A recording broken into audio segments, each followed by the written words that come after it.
Coming up on this, our ninth episode of Linux Gamecast, we're going to try something different. We're going to cover the news.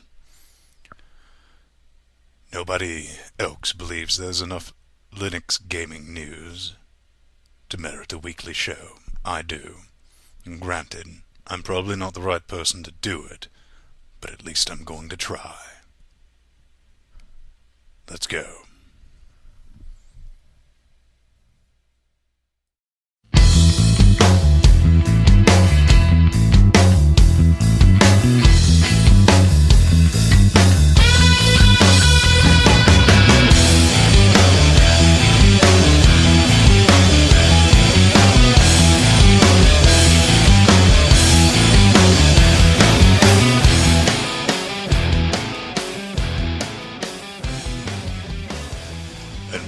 Linux Gamecast episode 9. Sounds fun, right? First things first, I want to scream in the general direction of Crusader at linuxgames.com for keeping up to date with the postings at L.G.C. He has posted the Zontic and Fungaloids videos. Now they're B-reel, there's not much to them. I basically start the game on a B-reel, hit record, and say, here, take a look at the game, see if you like it. And if you do, download it, play it, encourage the developer to continue on. But this is our news segment. News. So let's look at what's out. First thing on our docket is World of Padman 1.5. This game is based on the Quake 3 engine. It's a really fun game. The only problem is, not many people play it.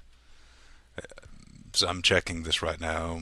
There might be 3 people online. Usually if you want to enjoy it, you have to play with the bots, and unfortunately the bots are not clever, as putting it politely.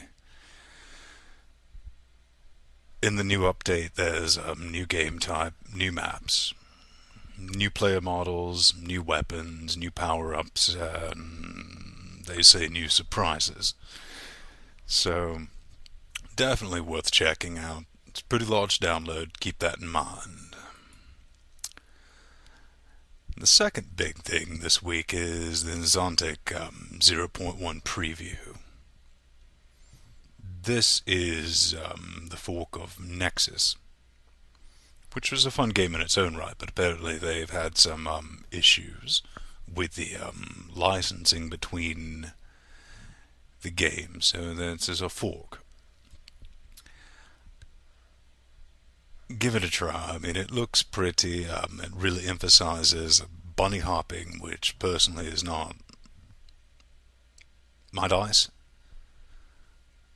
But there's some neat ideas with the gameplay features, so check it out. It might be something you might like. And something that did catch me off guard this week was Dakar 2011. There's one thing Linux has genuinely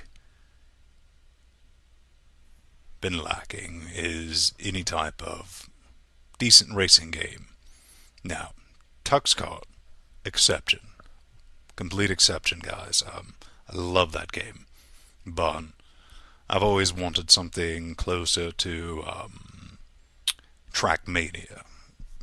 It's not really popular here in the States, but in the UK it's and most of Europe, huge game. Fun, pseudo physics, just a fun game. But this is the Dakar Rally. It's 14 stages where you can drive against opponents, and you know the AI is not brilliant, but it's decent. And one thing I was really impressed with this game is a damage model built into the cars. So you don't just bounce off everything and continue driving. You also get penalized if you hit your opponent. So that adds a new level. There's a couple of camera angles, fun stuff really. The only downside is getting it to run. If you'll check out the show notes, you can see there's a workaround on the way the libraries are linked right now. It doesn't launch, but check that out. Seriously, the last thing that really warmed my feeling. The Linux game tomb is back up and completely working. Posting is working again, as you can see here. To quote, "After all this time, finally logging in seems to work again." Also, if you can read this, posting works as well. This is fantastic. Just nostalgia. Linux Game Tomb has been around since I've been interested in Linux gaming, and which I know has been well over 10 years. Much like Linux Games. Linux Games had a facelift a bit back, but Linux Game Tomb still looks the same. I'm just glad to see it back up and working. That's really good. So, that's the end of our attempt at news segment and what's been going on this week in the Linux gaming world. Oh, well, it's not really this week, but the Humble Indie Bundle 2 has concluded, and they did a really neat thing. For you cheap bastards out there who didn't want to pay, you can just download the torrent now, but throw them a couple of dollars. Just do it. I mean, it's a good idea. You get a couple of good games, plus you get all of Humble Indie Bundle 1. If you have any news ideas, and trust me, it'll be really easy to send me ideas how to make this segment better. Send them to vin@linuxgamecast.com. I promise you I'll get to them.